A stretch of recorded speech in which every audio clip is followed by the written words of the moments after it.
Welcome, everybody, to another edition of Tackle Shop Live. What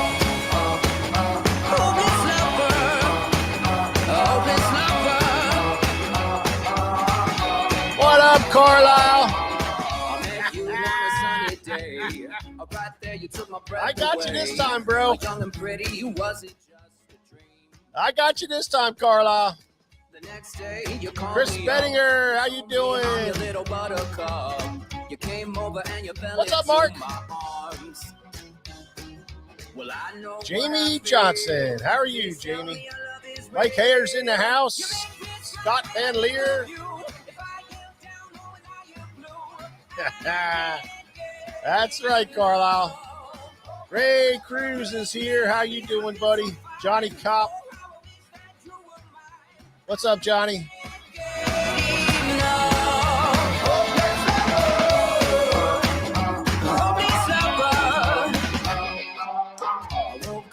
Soaked in sweat, with chills running down my neck.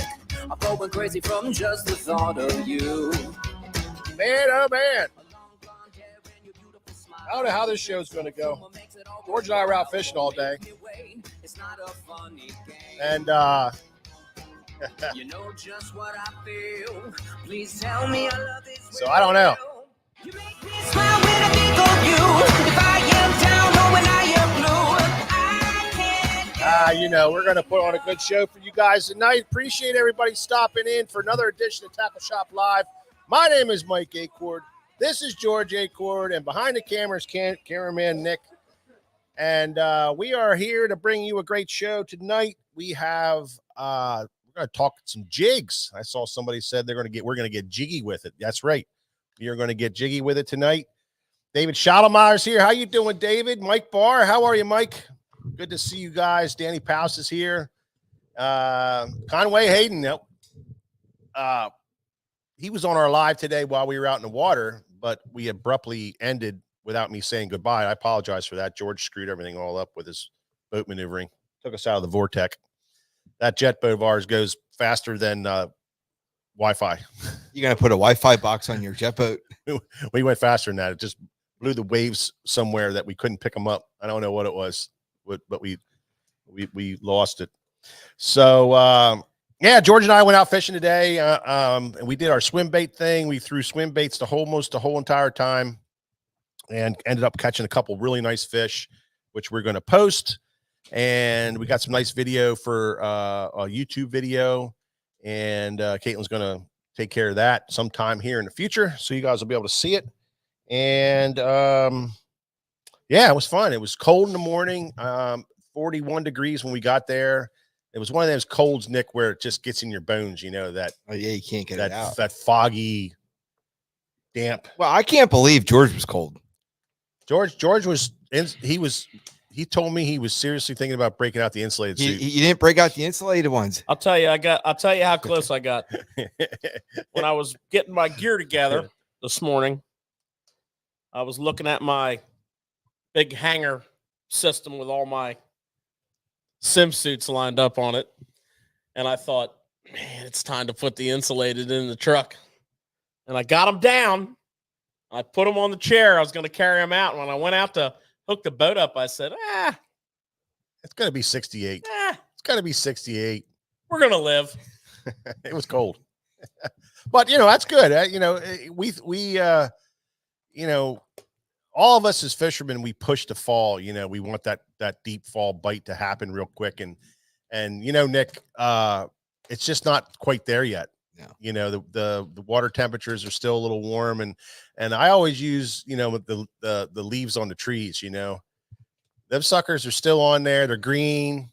They're when I see half the leaves off the tree, then I know it's game time. That the temperature is going to be right, the bite's going to happen, and you can pretty much guarantee that jerk bait bite and guarantee some certain things are going to happen, but it's not there yet. So you still fish scatter very easily.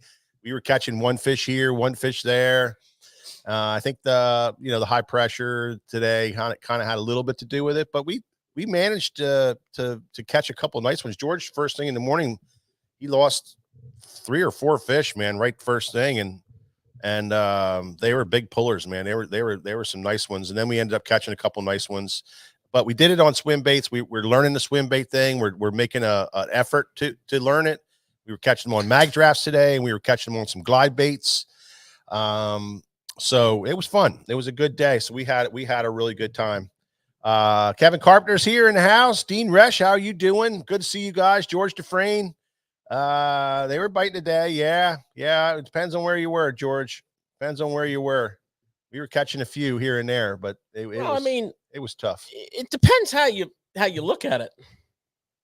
Yeah. I mean, every time we picked up smaller baits today, we caught a lot of fish. Yeah, no doubt. We just didn't catch a lot of big fish. No. When we picked up the bigger baits, we caught very few fish, but we caught really big fish. Yeah.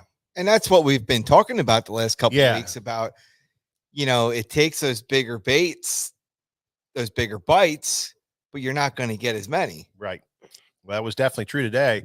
But George is right. We pick a small swim bait up and we bang 5, 6 fish right away, but they were all, 12, 13, 14-inch fish. So yeah, they were biting if, depending on what you wanted to do. But, and like I said, we did catch some really nice fish and had a really good time doing it. Mike, I was watching your live Mhm. and George was doing a heck of a job up front there. You were showing baits and rods. Any preference for the day? I mean, you showed a couple different setups there. Well, today for sure, the mag draft got a lot of bites. They were hitting it really funny. They were popping it. They weren't really committing to it. The fish I caught, and I can't speak for George, but the fish I caught, hit it 2, 3, 4 times and then committed to the bait, and then I caught it. The glide bait fish I caught, popped it 2 times, and then I ended up catching that fish. So they weren't like just railing it. They weren't railing it like the last time we were out. They were railing that thing and choking that bait all the way down. Hell, he had to get pliers out for a couple of them because they were head first, choking it down. But today, a lot of short strikes, a lot of grabbing the tail. They really didn't want it. We were kind of force feeding them on it, but that was just the type of day it was. It was that type of day. I think George would agree with that. Yeah, I mean, it was for me. I mean, it depends what you want to do. When you go out on the Susquehanna River, which is hard to get away from because the fishing's so good, there's a couple things you can do this time of the year, and you can fish for really big fish, and you're probably not going to catch a ton of them. You can fish for a lot of fish, and you'll catch some big fish in the process. One of our friends that does a lot of guiding for us was out today, and his client had 30 fish, and he sent us pictures of 3 really big fish, and he was fishing smaller baits for All the basically day. Yeah, all day. So I mean, you can't get too cut and dried, and you kind of have, and I don't care where you go fishing. Today we went to the Susquehanna River. This weekend we're going down on the Chesapeake Bay. I mean, it doesn't. You can go fishing. You can do all kinds of different things, or you can try to do one, like have a goal. And our goal today was to fish swim baits and try to reconnect with a couple schools of fish that we found a few weeks ago, or see if some more schools formed up, or see what was going on. And we found fish. They weren't real committive. I mean, I think we probably lost more fish than we landed. Yeah. That just, and a lot of the fish we landed were treble hook, was skin hooked on the outside of the mouth, or right just barely hooked. It's just real typical of fish not committing. There was many much better ways to fish today than the way we were fishing. But no doubt. I will say this, and a lot of you I know are serious, hardcore students of the game. you'll learn some of your biggest lessons on days like today. It's so easy as fishermen to make big assumptions and say, oh, it's high pressure and they don't eat swim baits when it's high pressure. And, or, it's too calm out. They don't eat swim baits when it's calm out. Well, that's not necessarily always true. And if you really want to learn and get better at your craft, fish on conditions that aren't that good for, a particular technique and see if you can make it work. And so I know I learned a couple things today. I know Mike learned a couple things today, and we'll keep you guys informed with anything we figure out as we go along this rest of this fall, dedicating a lot of time to, bigger baits. Yeah. See what happens. Yeah. We committed to it this year, and that's what we're doing. And we'll see how it does turn out. James Garrity and Mark, the name of that song, I'm not 100% sure now. But it's a relatively unknown artist. That's, you can get it off of a site where you can download music that you can use. So some of this music you're not allowed to use unless you get licensing for it. So this website that I got that I use for our music, I just kind of like that song, and it's something that you're allowed to download and use in your stuff to get it out there for the artist. So I will find out the writer of that song and the name of it, and I'll let you guys know for sure next week. Because I don't know, I just slipped my mind. I can't think of what it is. So anyway, Josh Weinberner's here, and James Garrity's here. And who we got here? Robert Bretts, and man, we got a great crew of guys here, and we're going to get this show rolling. We're going to talk some jigs tonight, and so we're going to get to that pretty soon. But first of all, we like to do a little section we like to call Tackle Talk.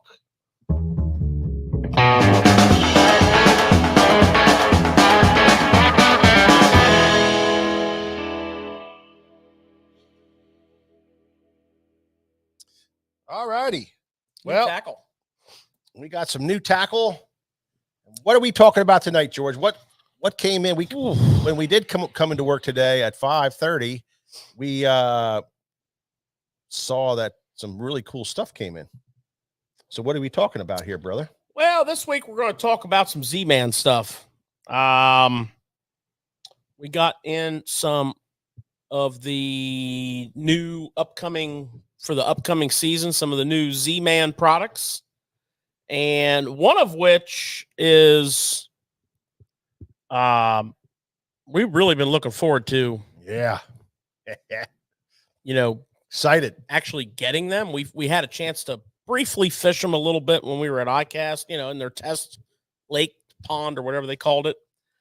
And it was not what we thought. So when we went down to ICAST, obviously, we had our meetings and whatnot. And Z-Man had this really big product launch this year. I mean, they were like going over the top. Yeah, lots of stuff. And it was a lot to take in. And they brought out another chatterbait. And your first reaction is, oh man, another chatterbait from Z-Man. I mean, you have so many variations of the chatterbait, and admittedly, some of their chatterbaits are very, fill a niche. The Mini Max, the Big Blade, obviously the Jackhammer is the king daddy of all chatterbaits. I mean, that's just such a in-demand chatterbait. I mean, hardly anybody fishes chatterbaits that doesn't fish a jackhammer. Definitely was a game changer. Yeah, it made a little bit of a splash. Yeah.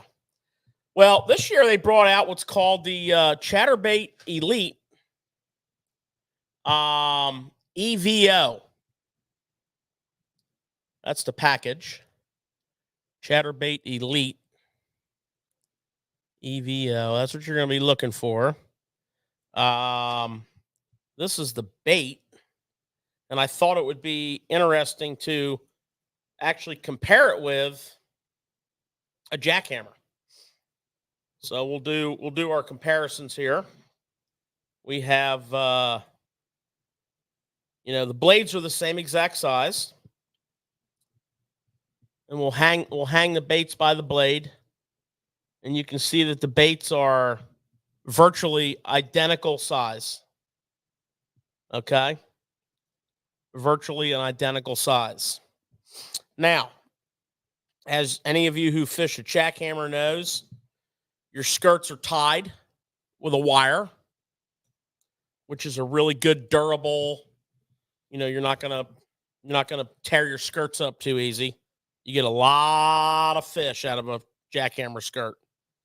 Your chatterbait Elite EVO is also tied. Okay. So that is another similarity. Now, your jackhammer has an awesome keeper. Any of you that fish Elastec Z-Man trailers can attest to how well they hold on there. And you can see that jackhammer keeper, the double metal barb, a little bit of a lead collar there. The chatterbait Evo is very similar, but a little different. So it has two proven keepers on it for Elastec, but both of these keepers have also proven themselves very, very good with regular plastisol base baits. So you have the lead, tapered lead shoulder with the collars on it, and then the space, and then the wire keeper. So you get your trailer up on here, it's staying. Yeah, that's a nice keeper system. Yeah, it's staying. Now, the hook is a custom 5/0 hook, very, very similar to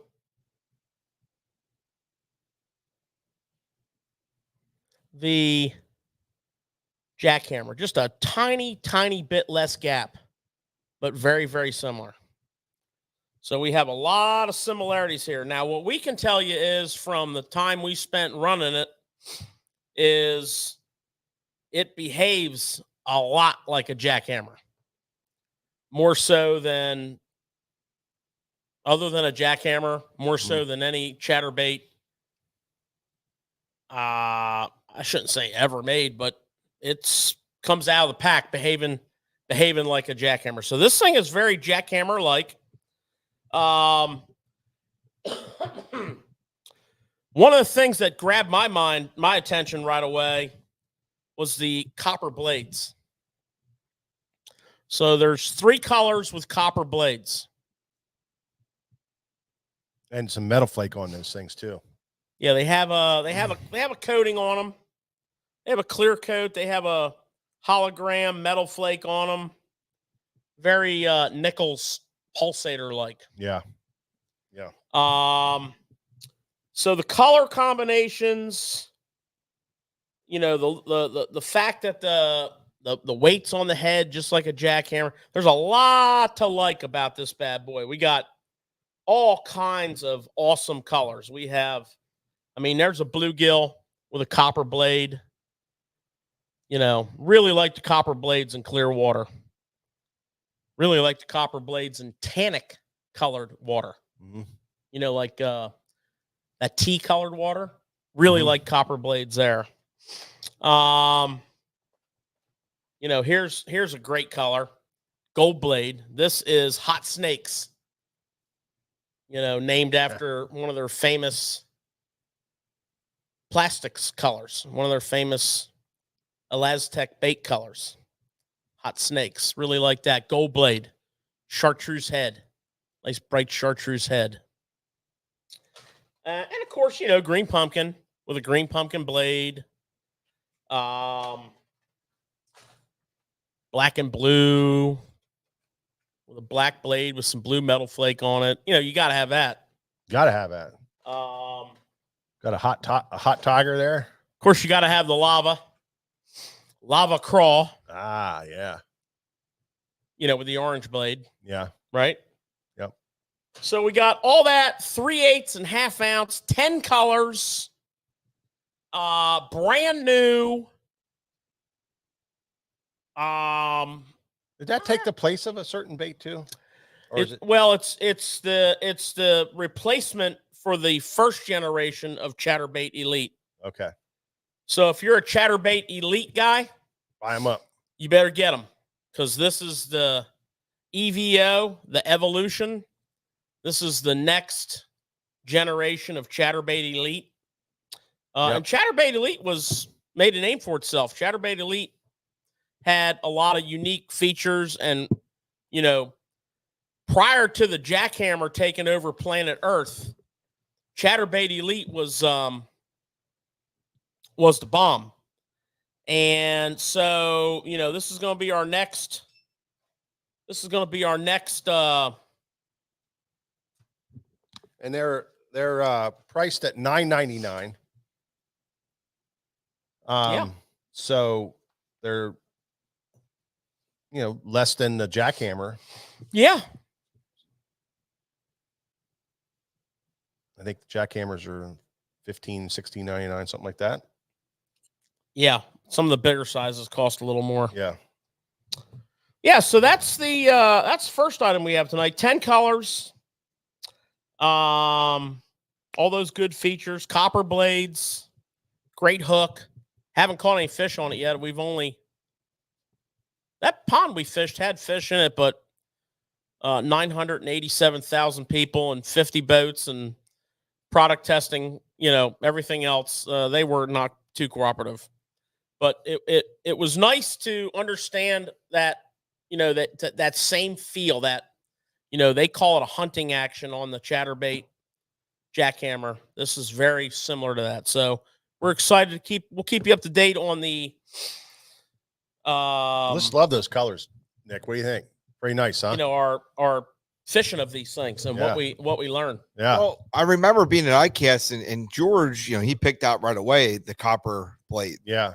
And, you know, I don't have a whole lot of experience with the copper blade, but it's good to know that they work in tannic water. I remember that color water from like the Florida, Exactly. you know, areas, and that was pretty cool. But when we threw that bait out, like you guys are saying, that thing was real, Oh yeah. which was interesting for the price point. Yes, absolutely.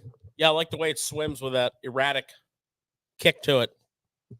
Yeah, so that's our first product tonight, guys. Yeah, so that's the one that everybody's been waiting to see, and they're in stock now. They're on the website. You can check them out and purchase them online right now at sfttackle.com. They are available. We'll get them out to you right away. Yeah, we sure will. What else you got there, George? So continuing on my Z-Man spree. So last year they brought out the Hercules swim bait, you know, which is internally weighted. You know, here's a 4-inch size. 3/8 ounce, 4-inch size, internally weighted, a Lastec. So, you know, there's a bunch of, you know, way back in the day, Storm came out with the, you know, the Storm Shed. Yeah. And then everybody and their brother copied the heck out of it. Great swim baits. You know, we got the 4-inch Hercules. We have the 5-inch Hercules, internally weighted. And we're using these, you know, for bass, and we're using these on the saltwater side. Stripers, redfish, because they're so durable, right? That's the great thing about Lastec, you know, is how many fish you can catch on one bait. You know, they just don't wear out on you. You can keep fishing and catching and fishing, catching. All you have to do is retie your knot every so often, you know, and keep going at it. Pretty awesome. Now we have the 3-inch.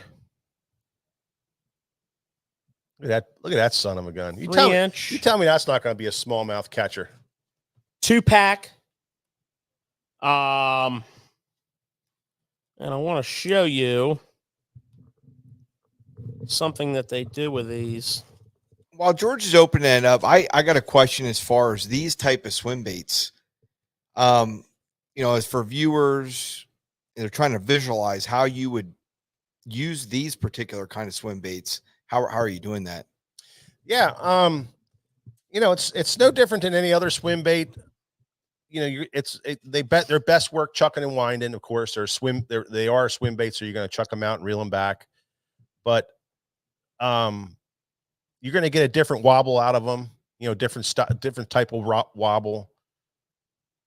But it's honestly, it's one of the easiest baits to chuck and to fish, because you're just chucking and winding it. It's built with a certain tail action and body actions built right into it. And when you reel it back in, you're going to get that nice thump. You're going to get that nice tail kick. Where do you fish it? You fish it anywhere you want. These nice 3-inchers will be a nice little river bait, for smallies. Fish it anywhere you want. Yeah, fish it anywhere you want. I mean, this is a phenomenal forward-facing bait. Winter's coming up. We're going to have a ton of suspended fish. You want to have a little compact bait fish imitator that you can get down to them. There you go. 3-inch Hercules. What's cool about these Hercules that I wanted to show you was on the belly is a harness that you can add a split ring and a treble hook to make this, more deadly. And I really like them. This is 3/8 of an ounce for the 3-inch. But as far as comparing them to, this is really just, if you took this is going to give you the same basic retrieve as any boot foot swim bait from a feel perspective. What's interesting about this setup is, and why the original Storm Shad was such a game changer, the weight is back in the bait. So the weight's not out in front of the bait. The weight is in the bait, and which is going to give you a more horizontal fall as opposed to a nose down fall. So it's going to be a more balanced fall. So whether you're pendulating them down through fish, getting right on top of fish, or just swimming it, this concept has some benefits. Yeah. Plus it's a Laztec. 2 in a pack for $9.99. One thing I can tell you about the bigger versions, the 5-inch, which we use in saltwater, which is, 1 in a pack for $9.99. You catch a pile of fish on one bait. Bluefish, they don't even tear the tail off of it. Redfish, stripers, and, certainly by bass fishing standards, certainly what we've been doing lately, that's a pretty small swim bait. So you got yourself a nice little bass swim bait here.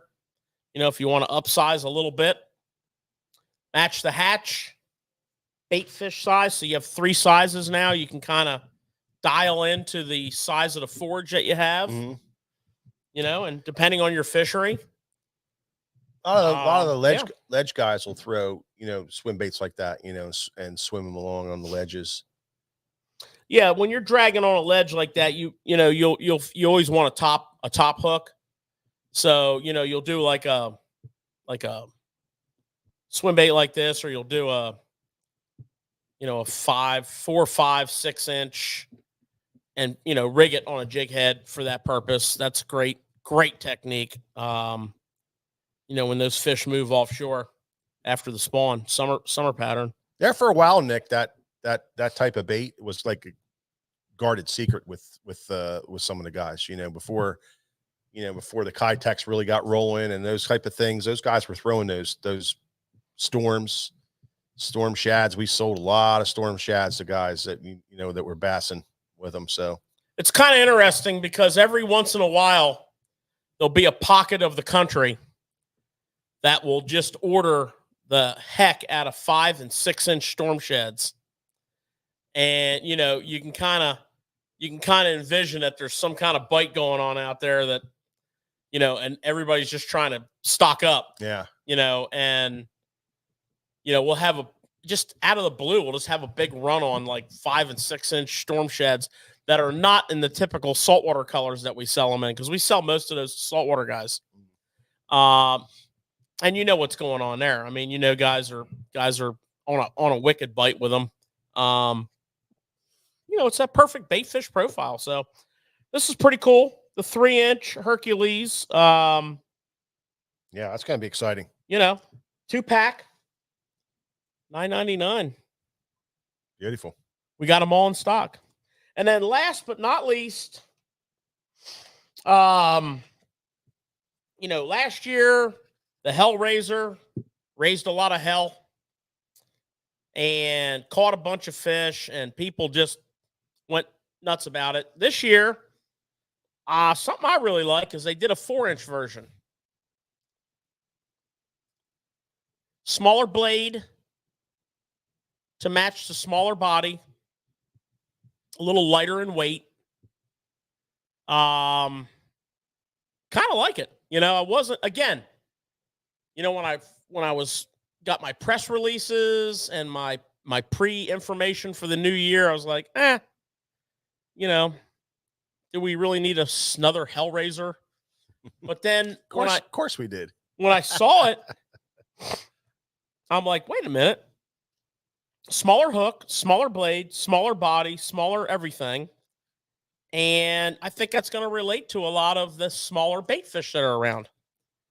You know, and obviously the Hellraiser's fun to fish, cast it out, reel it in. It's noticeable, the vibration it puts out. So that's new also. So that's what I got for you guys this week on Tackle Talk. I got you some new Z-Man baits. Beautiful. Well, I was excited to see him when I came in today, especially the EVO chatterbait. I was really excited about that one. That's going to be some cool colors and some cool baits, and excited about that. And of course, the small Hellraiser. My experience with the Hellraiser was the first time I grabbed one. I took it out, first cast, 3.5 pounder. I was so excited. I don't think I caught another fish on it the rest of the day, but I loved it. Thing raises hell through the water, so it's a very unique bait. It's something you don't really, if you haven't thrown it, you can't really visualize it. But you know, the front of that bait's going like that, and the back is like this bubbling, gurgling thing. You know, so it's like cross between a walking bait and a buzz bait. It's kind of cool. It's a topwater chatterbait. Yeah, really cool stuff. Really cool stuff on there. Yeah, it's a topwater chatterbait. Yeah, absolutely. So there you have it. Alvin, how you doing, buddy? Jeff Reed is here. And I saw somebody said about the song, South Jersey, he knows everything about everything. I should have just asked him right away. But he said, if you guys caught it, I guess. Oh, Hopeless Love by Blacktop Banks. Sounds right. I can't confirm it, but he was never, South Jersey has never been wrong yet. So I believe him. All righty. Well, there you have it. Tackle Talk. New baits, all available on sfttackle.com right now. You guys can check them out, see some better pictures, get a good close look up at them, and, you know, be the first ones to own them, because we are the first ones to get them. And that's a fact. All right. Let's do a little, what do you got next, George? You want to do you have any tournament talk, or you want to jump right into? I do have a little tournament talk. Yeah, there's a fun tournament going on down in Lake Hartwell right now. Yeah, why don't we jump on some of that tournament talk right now? And there's a few things we should discuss about tournaments too. Go ahead. Yeah. I'm not sure what you want to discuss, but I'm always game for Yeah, that. You know, I got a couple things. I love it. I got a couple things. Yeah. So, you know, as we talked last week, we mentioned that one of the things we were going to be following this week was the Bash Nation Championship. And if you guys remember, last week, let me see, that was the angler that finishes first. Okay. This is pretty cool. Yeah. Gets the use of a truck and a boat and entry fees paid into the Elite Series. Into the Elite Series? Into the Elite Series. Man. For first place. Was that the Living the Dream package or something? No, that was FLW. Oh, okay. So what's It'll interesting? still be a dream for me. Yeah, be careful what you wish for. What's interesting about that is that last year, if you remember, Will Davis won. And, we had Will on the show, and the reason we had him on the show is he also won an Elite Series event. So he took his package, which is berth in the Classic. Not for nothing. Yeah. Truck and a boat and the Elite Series. Yeah. Paid. Yeah. And he went out there and won a tournament. 100,000. Cha-ching. And at the end of the year, he was 5th in the Angler of the Year points. Jeez. Oh. So he requalified. Wow. For next year. Now. But he had to give the boat and truck back. Well, I'm sure he can afford a new one. Yeah. Now. So he probably gave him one. Before we talk about second, third place, and so on, guess who's leading after 2 days at Hartwell? Can't imagine. Well, I pretty much just told you. Oh. Will Davis. Oh, really? Yeah. How the hell's he fishing that? The returning champ. Oh. So when you win, not only do you get all the other things, but you get to defend your title. Wow. So here he is after day 2, in first place. And yeah. If he wins again, well, paid entries. Yeah. And a truck and a boat again.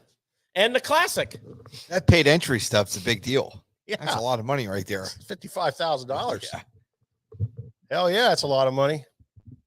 And what's interesting is whoever is the first person out of the Classic right now, which I did not look that up. I probably should have looked that up before the show. But whoever is the first person out of the Classic probably praying that he is the biggest Will Davis fan on planet Earth. Yeah, absolutely. Because Will Davis is already in the Classic. Yeah. So if he wins this tournament, he will be double qualified. And then bump one in. And when you're double qualified, the next elite out gets in. George, how many make the Classic out of the Elite Angler of the Year? Do you know? I don't. They Okay. that varies. Well, if you look there, the last guy that got in was who was the last guy that got in, George? Yeah, it was a big story. Is it Matt Airy? I don't know. No. I don't know. I didn't check it out before it was a big It's name. got to be like the 30s. So, but anyways, like you said, he's their best friend right now. Yeah. So there's a lot of interesting stuff going on here, right? A lot of interesting stuff going on here. So let me see my notes here. Yeah. So he 5th in the AOI points on his rookie Elite Series. One Lake Eufaula. Came on Tackle Shop Live, which was great having him on. Yep. And he could repeat and save himself a lot of money for next year. Well, you ain't kidding. Yeah. So the guy that was leading the tournament on day 1 is from New Hampshire, and he's only dropped down to 3rd. He's 3 pounds, 2 ounces out.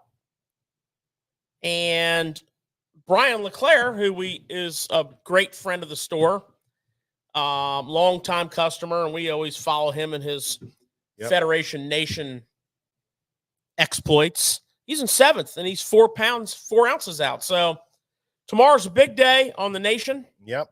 And, we just wanted to show him a little love on the program tonight. Absolutely. You know what I'm saying? Absolutely.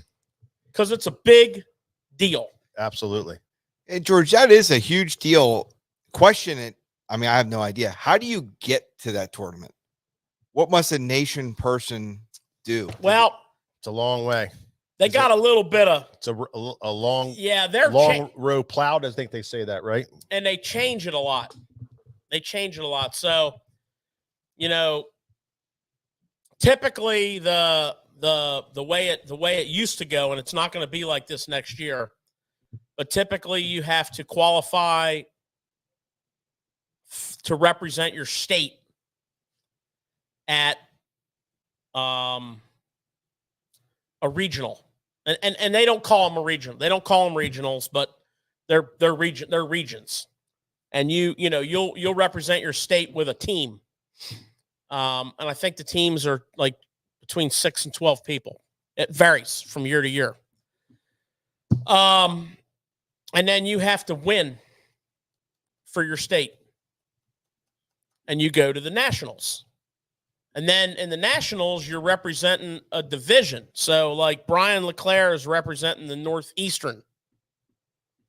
There's a Western. There's also third place, Timothy Dube is representing the Northeastern. So really,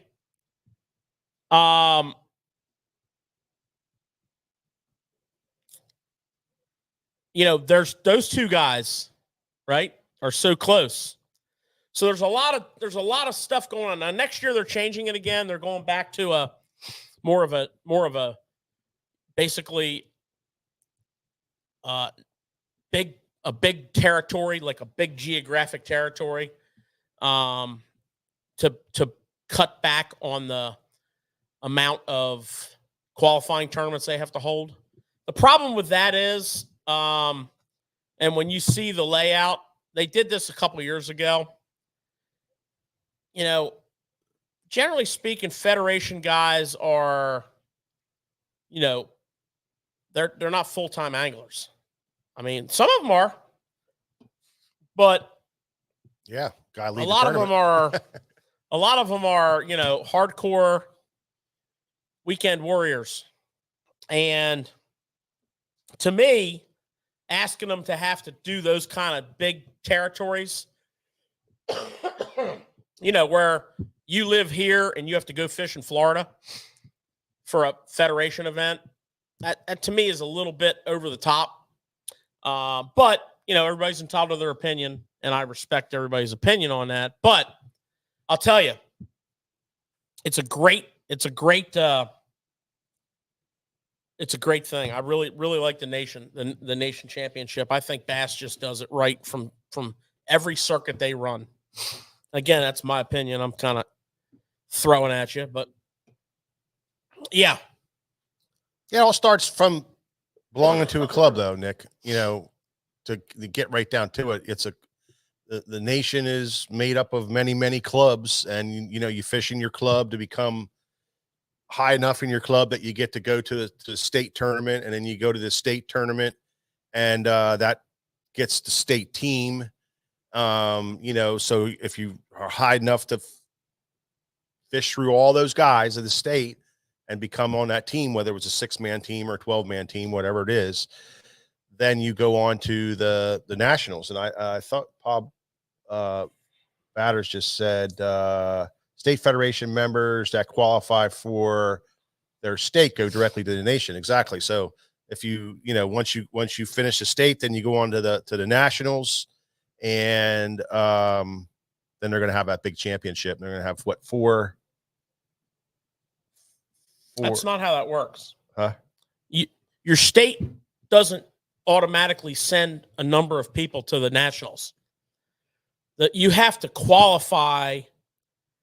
So in that scenario, if Pennsylvania had 500 federation anglers and they were allowed to send 15, what would they just pick out 15? No, they fish for it, right, in a state tournament. Well, state, and then they have I use the word regional, and it's not regional. Divisional, it's not divisional, but it's like I'm speaking for Pennsylvania. Like this year, ours I believe was on Oneida Lake. So what was up at Erie? And it might have been that, so I get it mixed up because it's FLW and yeah. And I think this whole conversation's really took a hard freaking left turn here. And it's Well, we're not really, it's a cool I think you're opportunity making it's for not it is. tracking real well. No, but my thing is, and this isn't tracking real well, well. the specifics change every year, so we don't know. Well, And what I'm trying to say is they that you changed- start at a club level, right. and then you go to a state function, and then you go on from the state function, from however it is, to a region. whatever. Okay. But my point is that you have to go start at a club, and it's just. And it In other words, when you get to the nationals, it's a big freaking deal. and it's pretty cool. It's a big deal to get there. And that's my point. My point is these guys that are there and that qualified for that, it's a big freaking deal for those guys. I mean, it's hard to get to it. You have to go through a shit ton of people. I don't care how you look at it, whether it's all these different things. You go through a shit ton of people to get to the nationals, more so than getting to the classic.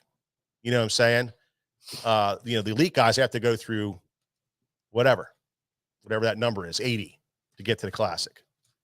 And this, you have to go through thousands of people, thousands upon thousands of people to be one of those five guys that qualify for the Bassmaster Classic. And it's a big deal. It really is. So, well, now it's one guy. One guy goes to Classic. Yeah. Yeah. So, at one time it was 5, and then they got down to 1, which we knew that was coming. But, now one guy out of their odds it's astronomical. It's astronomical.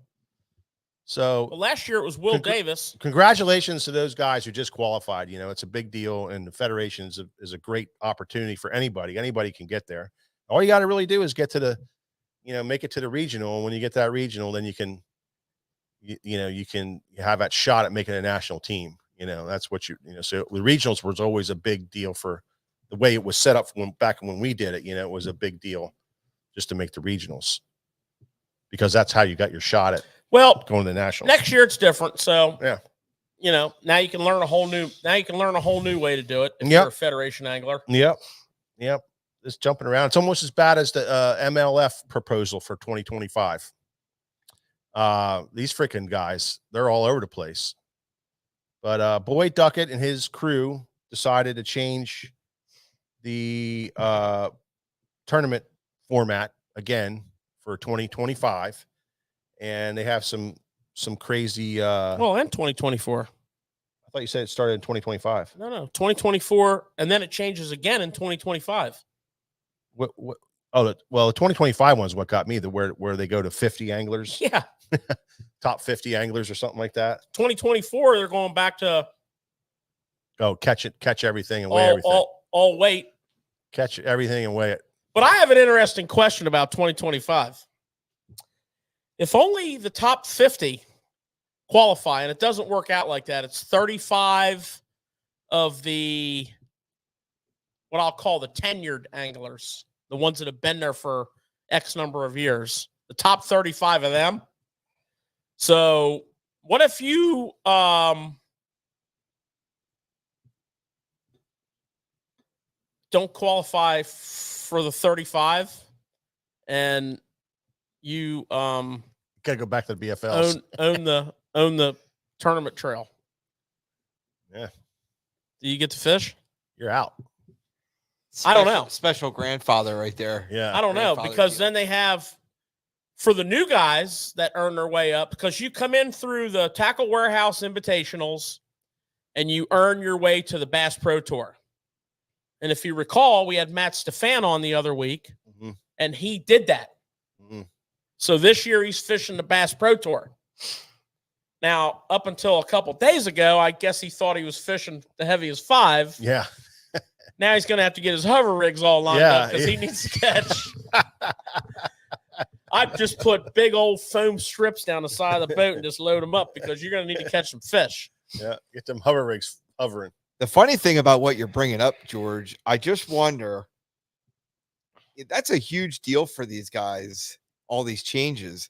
How many of these guys go into the Bass Opens trying to get back into the elites? A lot of them this year. Yeah. A lot of them this year. Now, here I'm just reading something from our friend Paul Batters that they fired Marty Stone as an announcer, and he's a part owner. Well, you got to wonder why Kevin Van Dam opted out now all of a sudden. He knew, if he knew something was coming down the pipe. Is he grandfathered if he wanted to go back to the elites?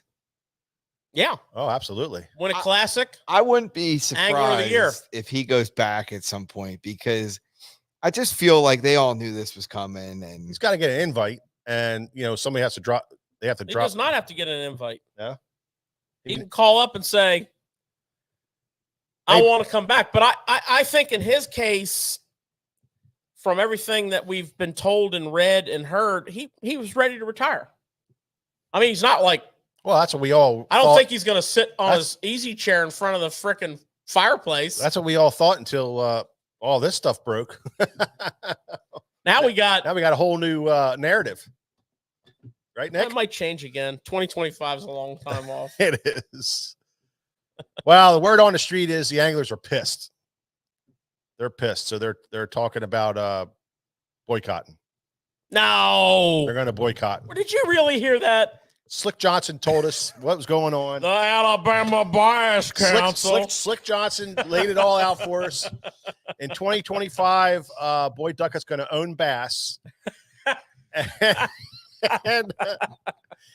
the elites are going to be the stepping stone for the Major League Fishing Oh, Pro Tour.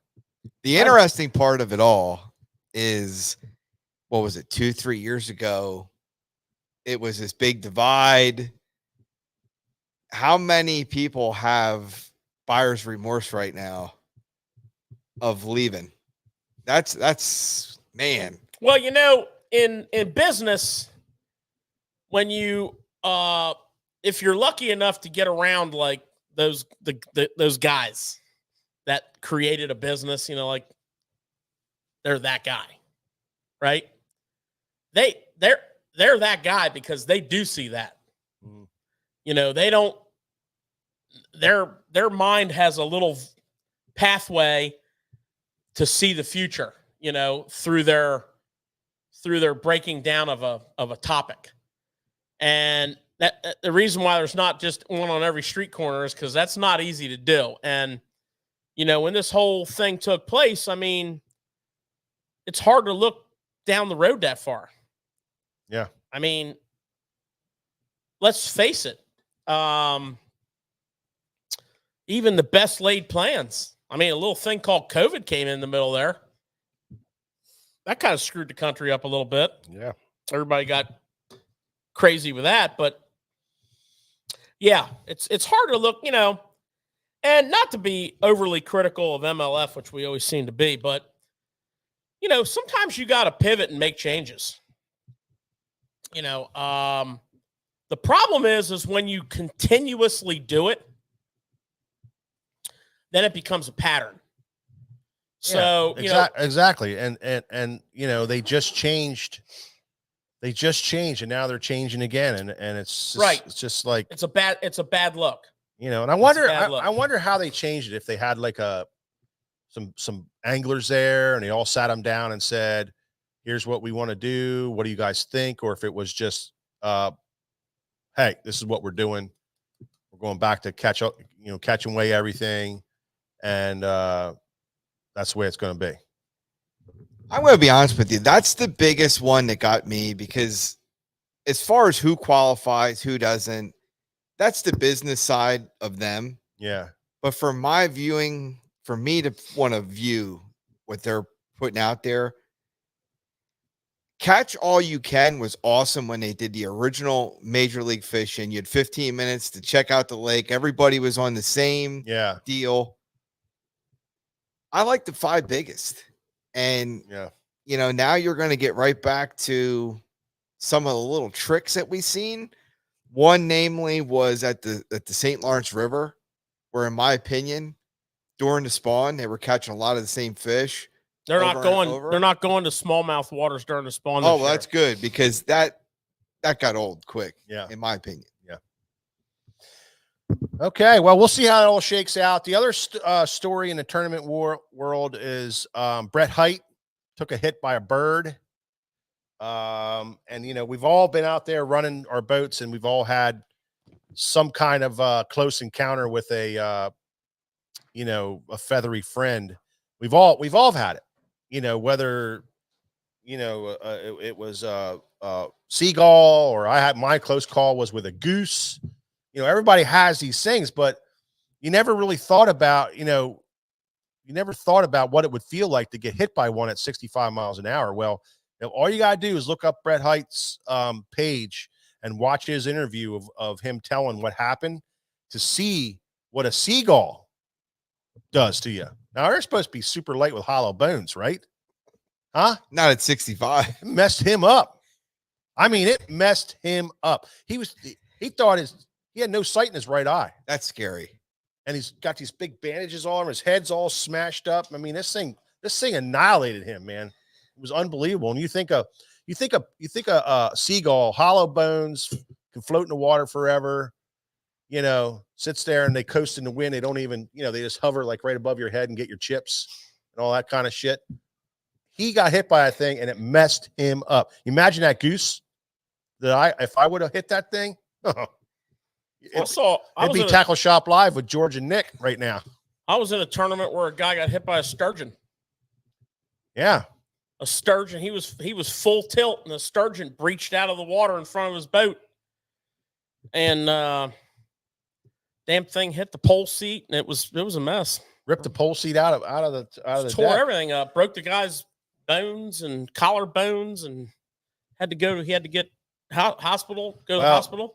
Yeah, right there. Go Batters, Marshy Hope. That's where it was, Paul. Yeah, that's exactly where it was. When I seen that, we were sharing it yesterday amongst us, and the first thing I thought about, and I don't know his story as far as what he was wearing, but it's why it's so important to wear glasses. We talked about that a few weeks ago. Mm-hmm. Don't go flying down a lake without eye protection on. Absolutely. And these guys wear those helmets. Now you're saying to yourself, boy, they're smart. But freaking seagull, man, messed him up, and he had to get rushed to the hospital because he couldn't see and he didn't know how bad it was. And he does have some eye, around the eye stuff that he can't fish the tournament. Can't go back out and fish the tournament because he has to take it easy because he doesn't they don't want him, you don't want him to get bounced around or anything like that because it messed him up that bad. So wish him a speedy recovery. I know he'll be back chucking that chatterbait before long and whooping up on those largemouth and smallmouth bass before you know it. But man, unbelievable, huh? All right, George, that's what I had. Yeah, that's good. All right, that's good. I like it. That's our turn. So next week, tournament talk's going to start to get a little scarce. Ain't much happening. It's going to start to get a little scarce. I saw there's we might just have to have a tournament so we have something to talk about. No, there's one more of those Fat Cat Newton tournaments next week. Oh. Yeah. Fat Cat has one next week. Oh, well, I'll be watching that. I think it's where they're going to crown the angler of the year, so it's their championship tournament. Fantastic. Yeah. That's next week. Fantastic. All right. Let's get jiggy with it.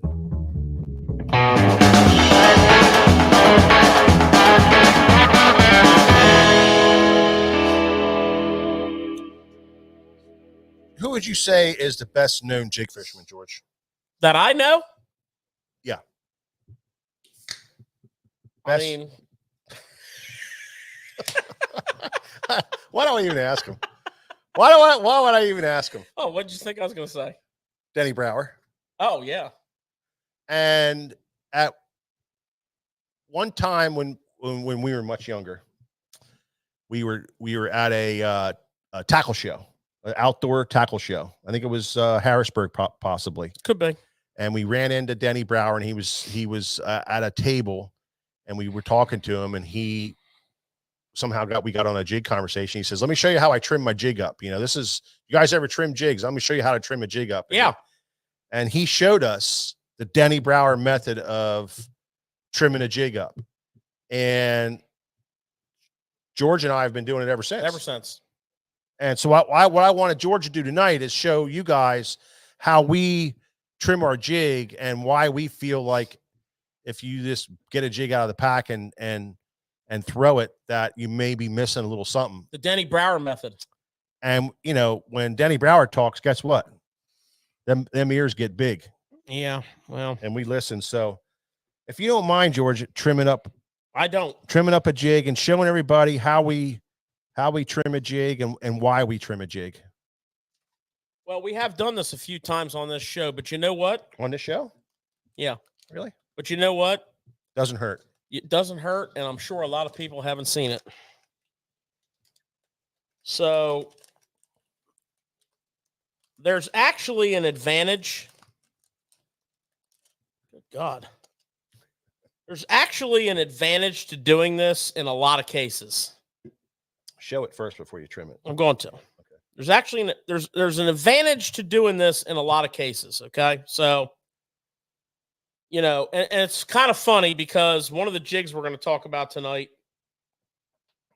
comes out of the pack looking like this, and you don't want to trim this. Yes, exactly. Okay? So this is a specialty type of jig meant to be like that. That is a different material that is meant or so, you know, when you're, in other words, have an open mind here, because what this does is a couple of things.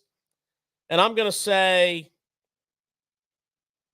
that there's very few times that I'm going to fish a jig that I'm not going to do this. So there's your jig right out of the pack. This is a Dirty Jigs tackle, sponsor of the koozie. Matt Herron Flippin jig, which I guess is I don't know if they call it a compact. That's a beautiful jig. I mean, it's a fantastic jig. They don't really call it a compact. I kind of call it a like somewhere between a full size Flippin jig and a small jig. They call it a casting jig. No. Matt Herron doesn't cast anything. That's true. Matt Herron only has 35 yards of line on all of his reels. You're right. And no drags. I don't even know no drags and 35 yards of line. I don't even know he why can actually spool 9 reels out of a filler pack.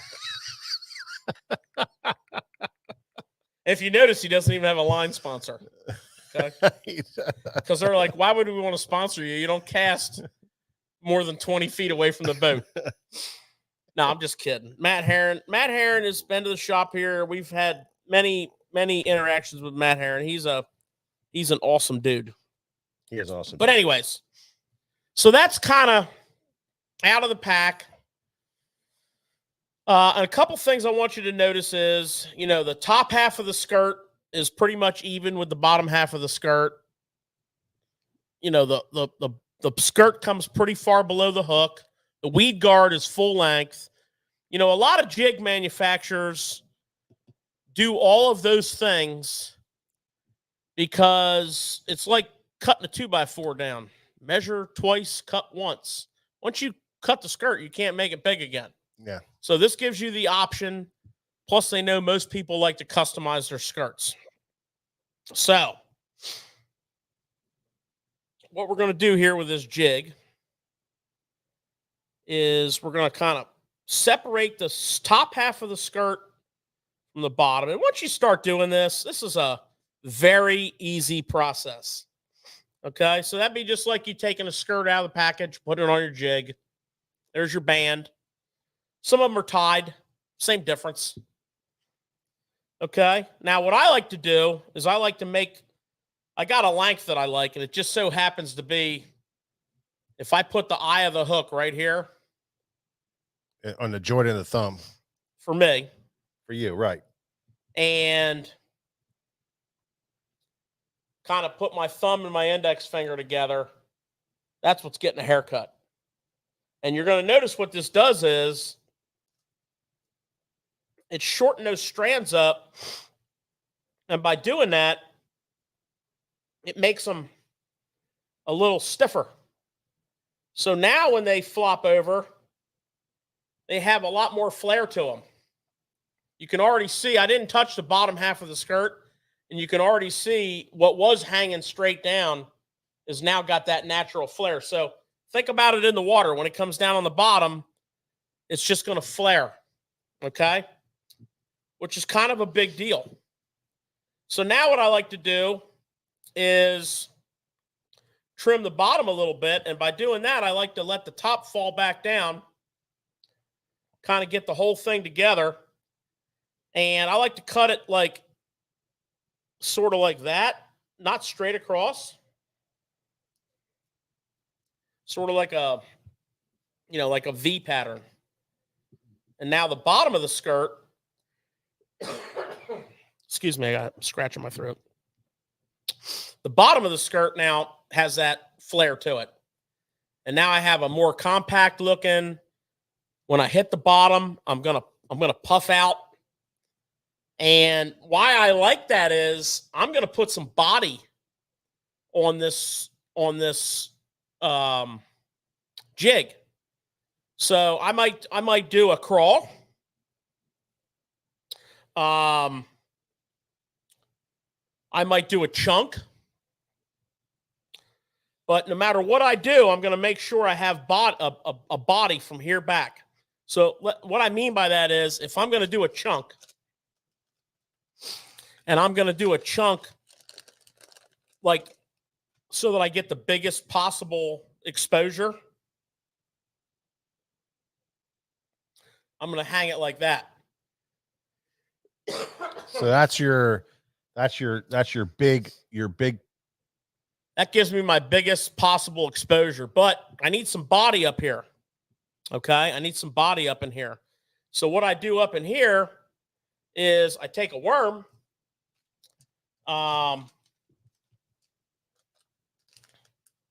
You know, usually there's one laying on the floor of your boat. If you're fishing with Mike, there's more than one. And you know, you don't want to sacrifice a perfectly good bait for this, but I want to fill that space, right? Because it's going to give me some body and it's going to keep my chunk from sliding up the hook. So if I'm going to hang my chunk, this is when I do this. And I'm going to come back here. And I'm going to put this on like this.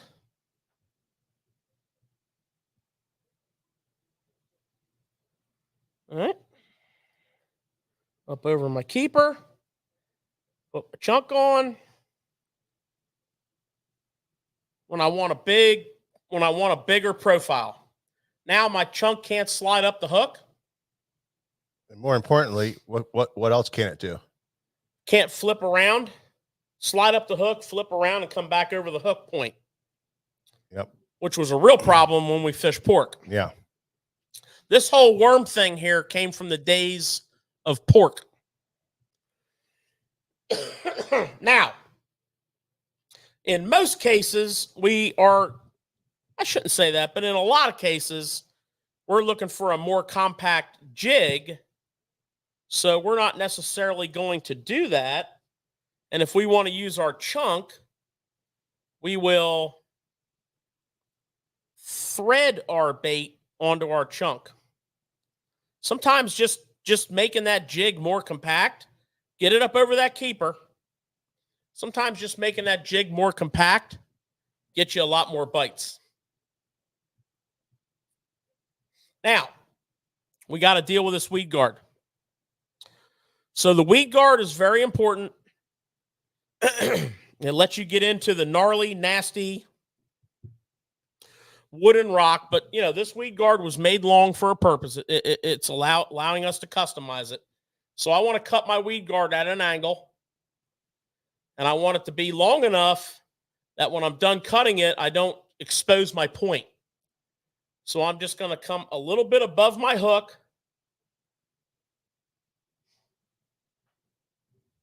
This is going to be my cutting guide. I'm going to cut about 3/4 of the way through there. And then what I like to do on those back strands is I like to shorten them up. So I'm going to come back on them like that. And then I'm going to fan this out. And then I'm going to smash it down, soften it up a little bit. And now you're ready to hunt. That's a jig ready to roll. You're ready to skip. This sucker will skip. This baby will hunt.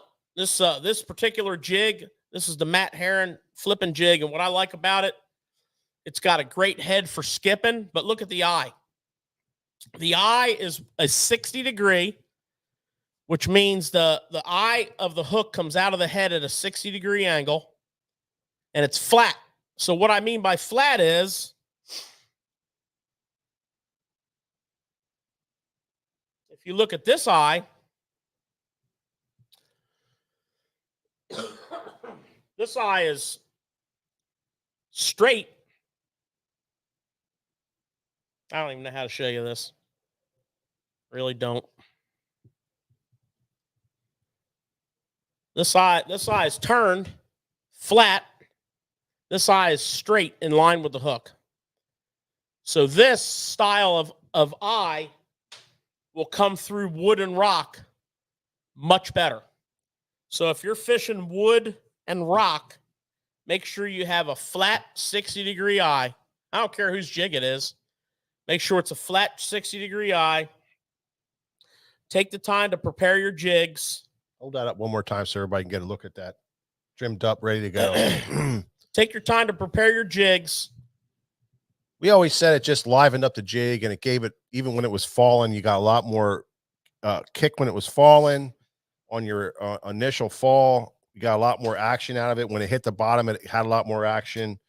And you know, the weed guard, by flaring it out and softening it, you know, when the fish takes it, it's not like a big stick coming in their mouth. It's more like crayfish legs, you know, because it's a little softer and it's a little spread out a little bit more, and they seem to hold on to a little better. I just like that. I like that weed guard trim like that. You know, you don't want that weed guard to impede a hook set. But if you whack it down too much, You get hung up. you're going to on get snagged a lot. Yeah. So you got to get, Got to ruin a couple of them first. not really. Not really. We just showed you the juice on that.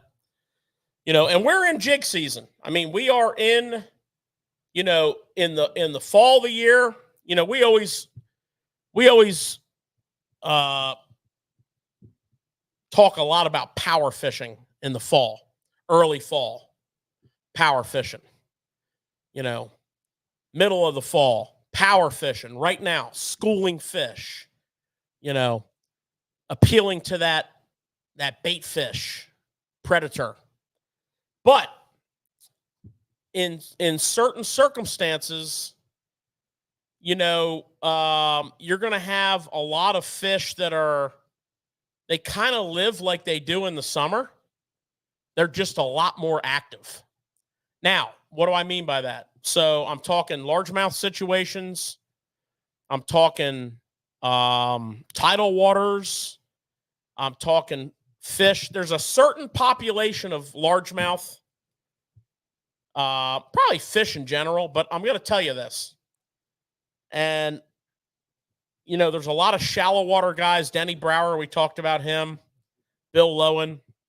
There's a lot of these guys that made their living on what I'm going to say. There's a certain percentage of a bass population in any body of water that stays shallow and does what they do. They don't follow the pack. They don't wolf up. They don't school up. And there's enough of those fish that it's a viable option. Also, you could be a situation where you have a prevailing wind that pushes a lot of bait and whatnot onto those banks, and a lot of fish follow them and take up residence in the obvious ambush places. So there's a lot to keep in mind here. Yeah.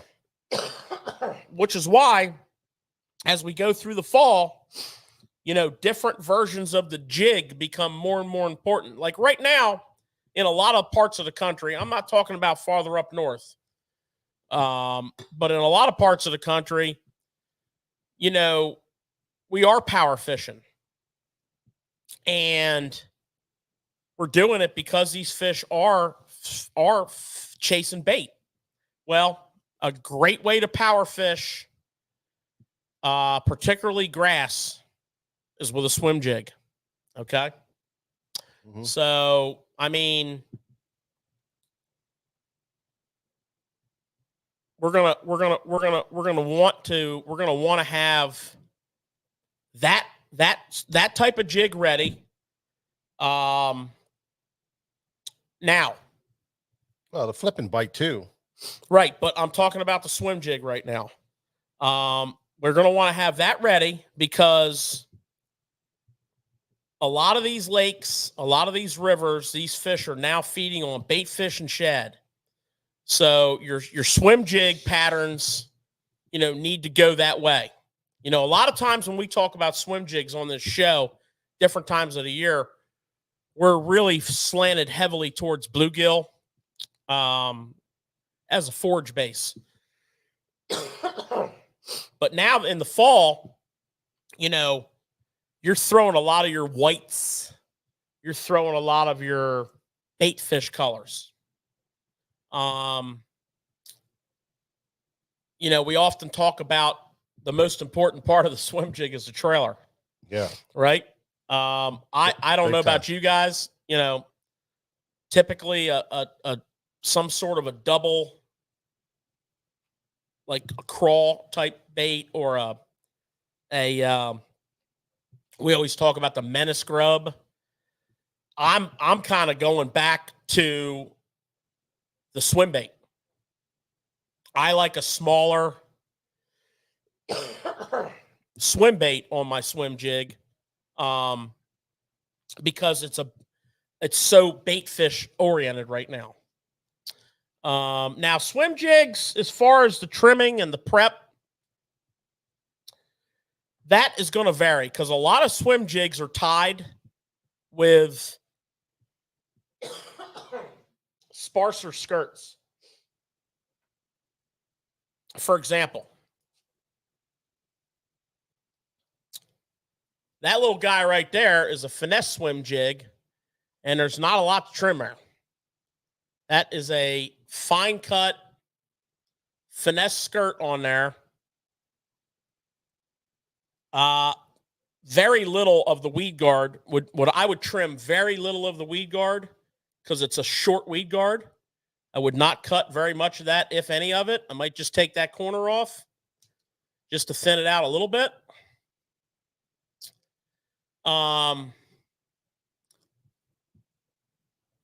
Other swim jigs are meant to be a bigger profile.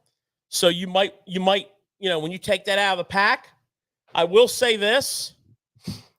I definitely trim my swim jigs. Yeah, and I know what Mike's going to say, and I will say this. One of the biggest things that dictates how you trim a swim jig is the interference with the trailer. You know, the skirt contacting the action part of the trailer can absolutely kill the movement, the swim. Kill it. So I'm taking just a couple of strands hanging on a crawl that I missed trimming, and it was just hanging on one of the claws, and the thing was dead in the water. It's coming through with a hook like that because it just takes all the water movement and makes that thing, just kills it dead. So at least on the bottom, make sure you trim the length. Big time on the swim jig. Yeah, big time. You know, and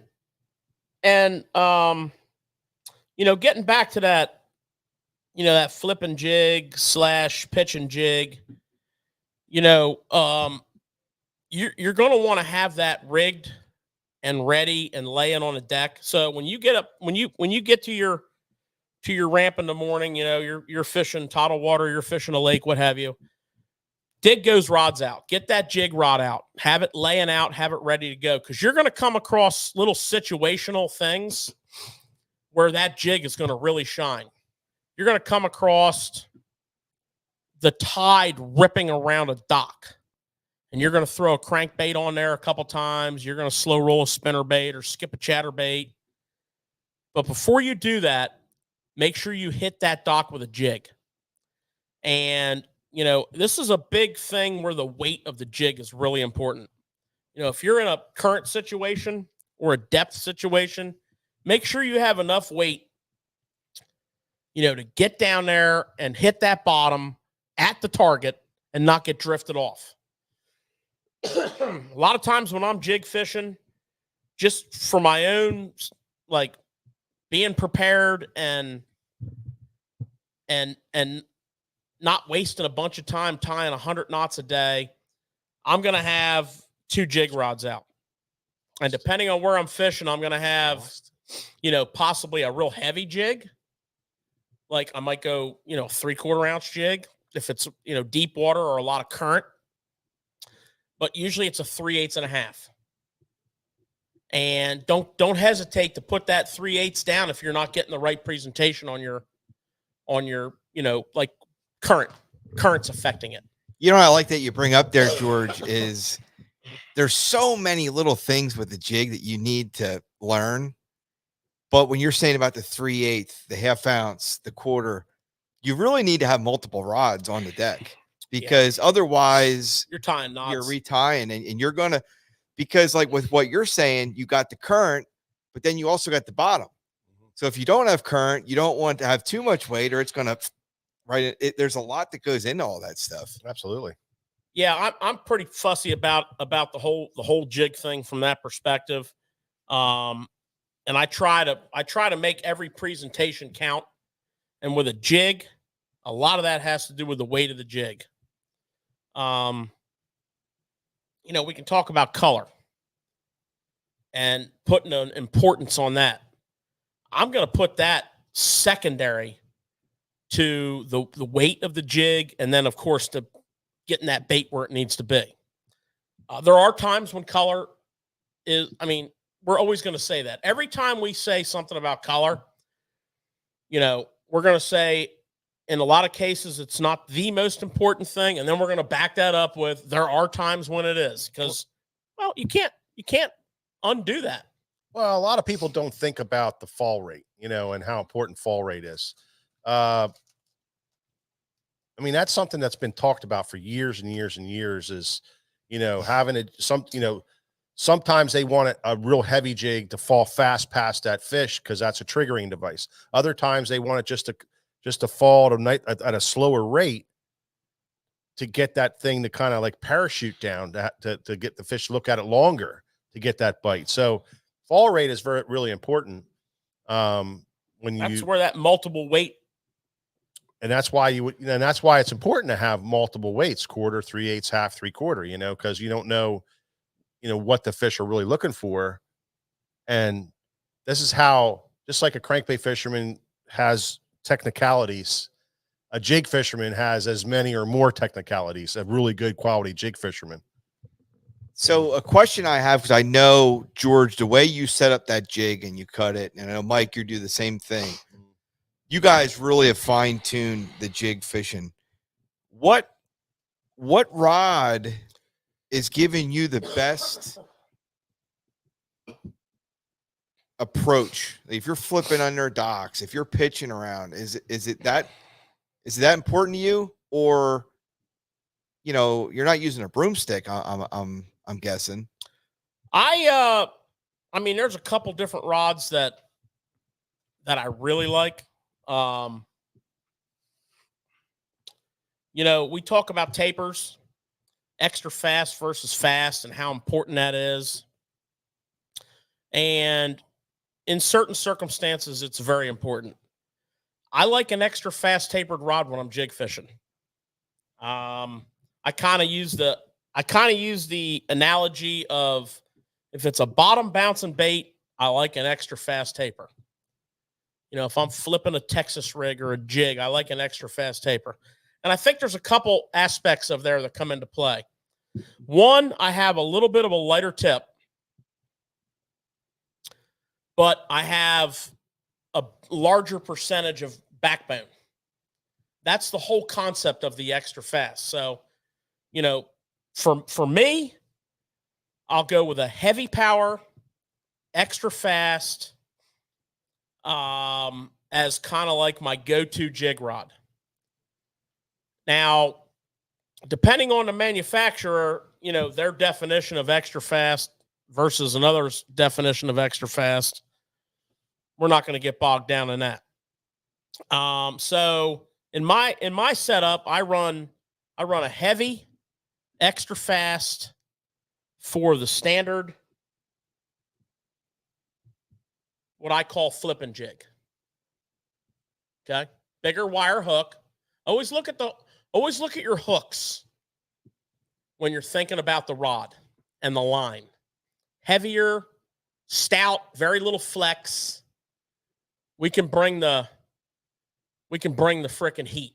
Okay, so heavy, extra fast. And then for a more compact jig, you might even call it a finesse jig. What do I got here? Like a little Kitech. Okay, little Kitech jig, or there's so many good quality jigs. I like the Greenfish Tackle Itty Bitty. Talk about that a lot. Love the Power Finesse jig from Z-Man. Love the Bitsy Flip. Bitsy Flip. Yep. Okay, so for that, I'm super, super comfortable with medium heavy. Okay, so medium heavy, extra fast. And with those two rods, pretty much the majority of your jig fishing techniques are very well handled. Yeah. Now, I will say this. We talk about gear ratio a lot, and a lot of times we kind of poo-poo it like, well, it's sort of important. In this type of fishing, I think gear ratio is, if you're buying a reel and you have choices, buy a fast one. This is where the 8s shine. Because if you think about it, you're flipping, work it, reel it back in. Flip it, work it, reel it back. You don't fish it back to the boat very rarely. So you're a lot of flips, a lot of efficiency there.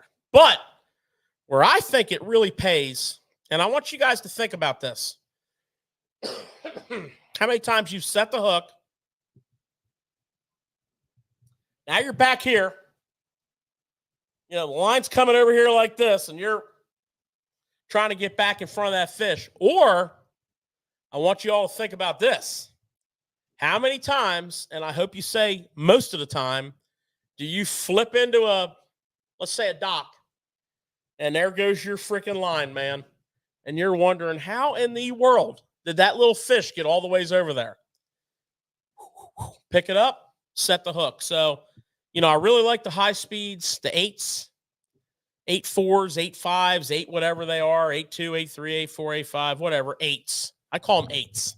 I'm glad you brought that up because, I like to use a lot of casting jigs. And you held up the Kitech. I love that jig. Mm-hmm.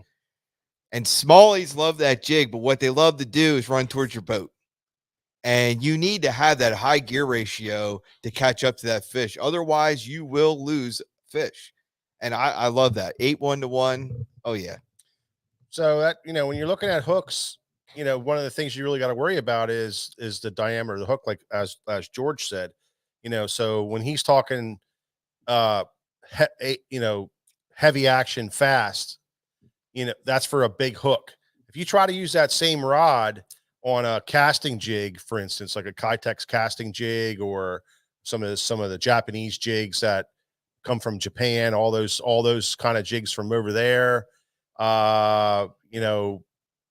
certain style of jigs, if you use that same rod, you'll straighten that hook out, or you'll bust the hook right off, because the rod has too much power for that hook, and it'll flex. So you got to be careful with some of those jigs. And that's where the medium heavy with a little bit less tip, give a little bit more forgiveness. I little bit of backbone taken out. A little bit of backbone taken out, so you have a little flex when the fish makes a pulse. It's not so much on the hook set as it is when that fish is fighting. When that fish is fighting, he can spring open a thin hook if your rod is real stiff and you're putting it to him, you know. So make sure you match that rod up to the hook, like George said. That's really, really important. And then the length, I think, is important too.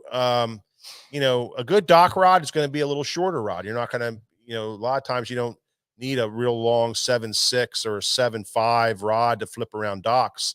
Although some guys do like that, but you know, a shorter rod may allow you to make those really special casts back in underneath the dock. You might be able to pitch a little better with it. You might be able to be a little more accurate with it. Other guys might like a little longer rod so that they can skip better. So they might like a certain length for that, a 7.4, for instance.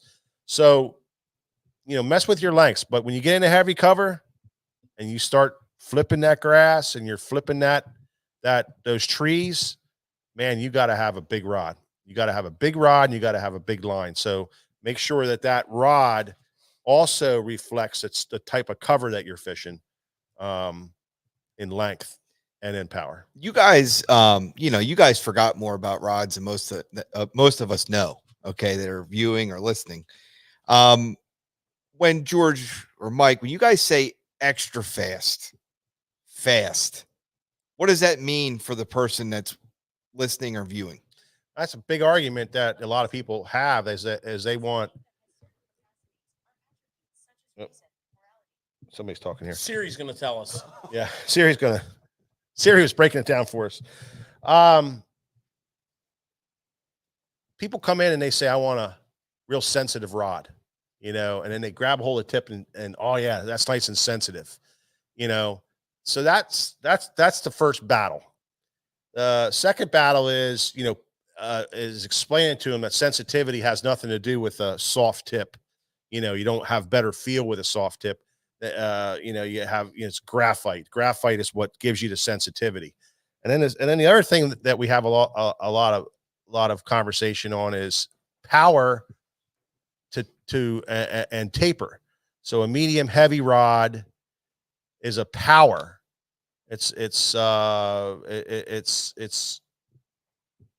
strength of a rod.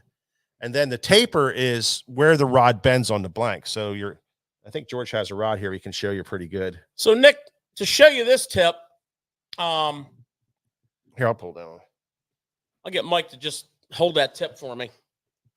So that's going to be a really well-defined extra fast taper. Now, to answer your question, Nick, if you look at that rod and you come back, not counting the tip, if you come back like, you know, 3 guides roughly, that's where that rod kind of transitions from being straight to the part that gives you the accuracy and the little softer tip. You can't just have the same stiffness all the ways to the end. And why we call that extra fast is because it's a shorter distance. Now, if you look at this next rod,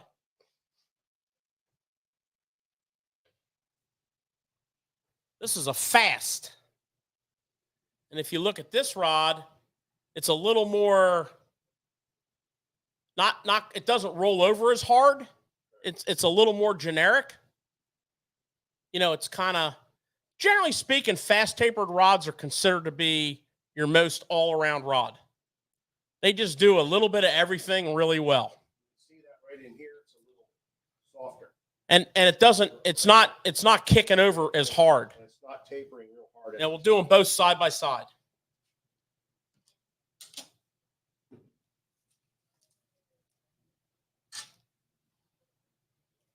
So we have the fast rod in the front, and we have the extra fast rod in the back, and you can kind of see how quickly that extra fast rod rolls over. And that's what the manufacturer means by that. In a fast tapered rod, it's very all around, you know, and not for nothing. before they invented the extra fast rod, we all jig fish with fast tapered rods, obviously. And, a lot of people who have been at this for a long time, they haven't changed. Something, you get, I have a couple of my older jig rods that are fast taper. And, I use them they're my Swiss Army knives, but they'll get it done with a jig.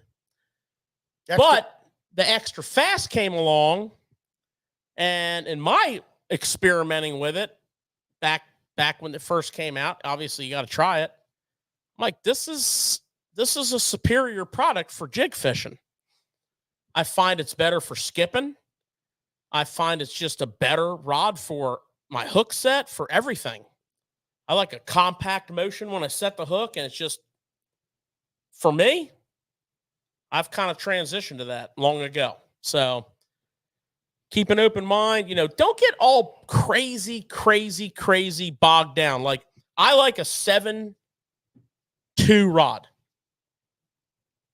That's what I like.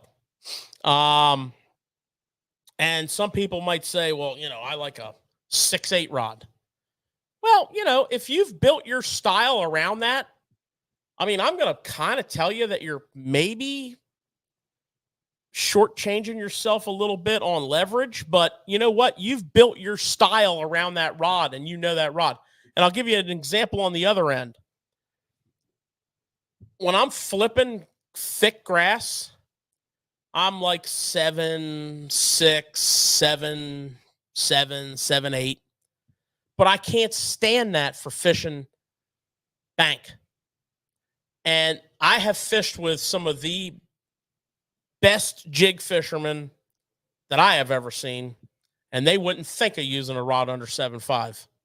It's what you learn. So don't get like, oh, I got the wrong rod, I can't jig. No, that's couldn't be farther from the truth. Over time, you may dial in by trying out a buddy's rod. Your fishing buddy might have the greatest jig rod in the world, in his opinion. You try it. Oh my God, this thing has changed my life. There, you got your answer. Remember, there was a lot of fish caught on a jig by a man by the name of Denny Brower. Okay. With trilene big game on a Fenwick flipping stick that would make a fine tomato steak today. So, you got to adapt with the times so that you can take advantage of, like, for example, older you get,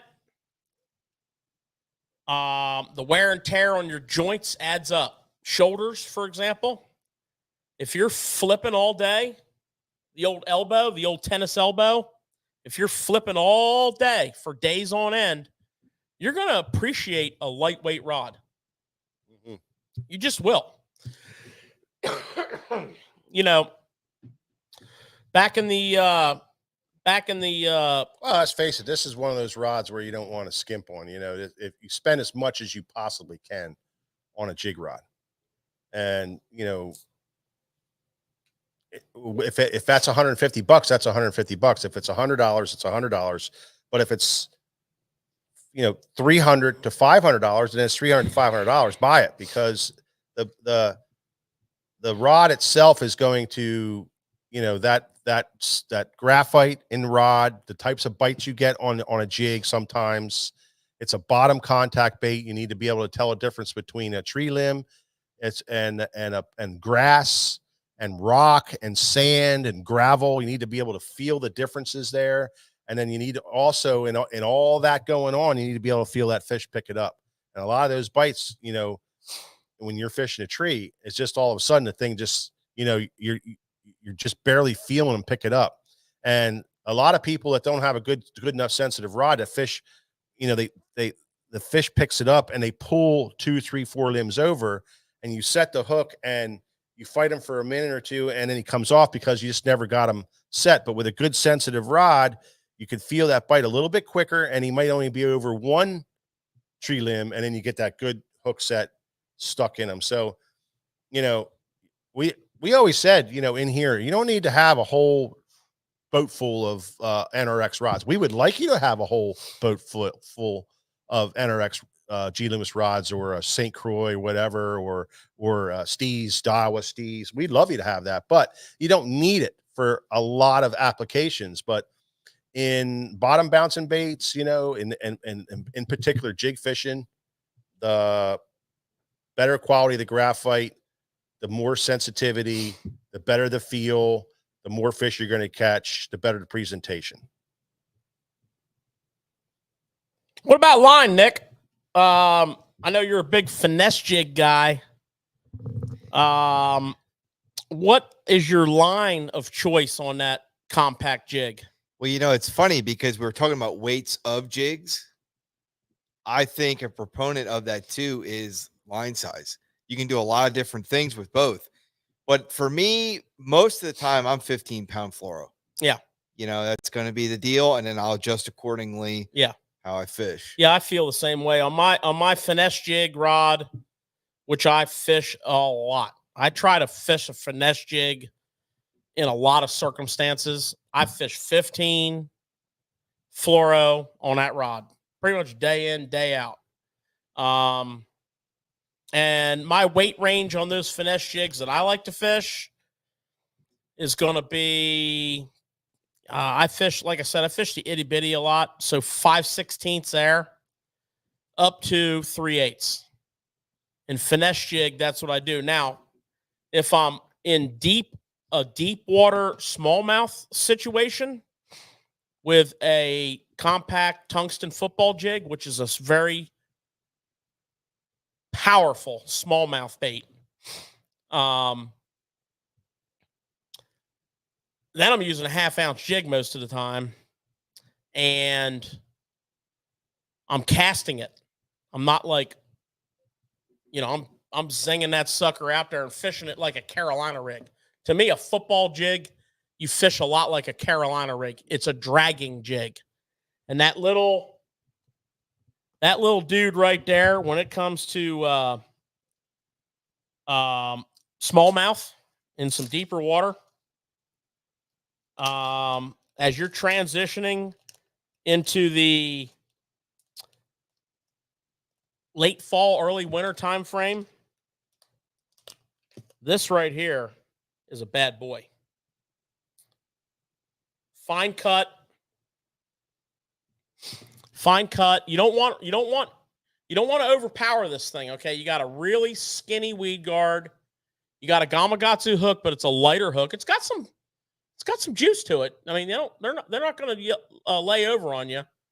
This one here is a 3/8 compact. We like to put a little trailer on there, like a little crawl. In cold water, man, do I ever like some Max scent. The Evil Empire has a winner there. You put that little crawl on there.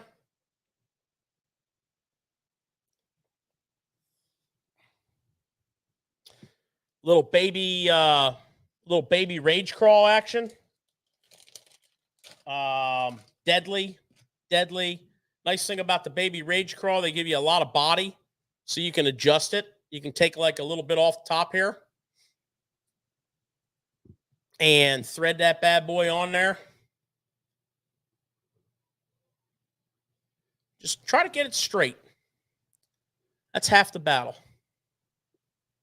Half the battle. I'm going to show you something. Like, after you rig about 1 million of them, you know exactly where to bring the hook out. But what if you haven't rigged 1 million of them? And you want to know where to bring the hook out on a jig. And this is overlooked. Some people might say, well, that's, you know, I don't do that. That's fine. But kind of hold your jig. Kind of get your idea of how you want your profile. Right? So you can see here on this one, we want to take just a little bit off of that. And then if we hold it up here, look at this. Look at this. We hold that right there. You see where that hook starts to bend? Right there. If we thread that down to there, if you're not sure, go ahead and measure it like that. Thread it down to there. Look at that. Straight as an arrow. Fits that skirt perfectly. So now you got yourself a little finesse swim jig. You got yourself a perfect little finesse dragon jig. This is part of your jig arsenal. The little, if you're a smallmouth guy or a deep water, cold water, largemouth guy, you're going to be dragging that little jig. This jig excels in cold water, okay? Pre-spawn, largemouth, smallmouth, post or fall, summertime on the North Country or the deeper lakes. So the finesse football, the finesse swim jig, of course, the flippin' jig,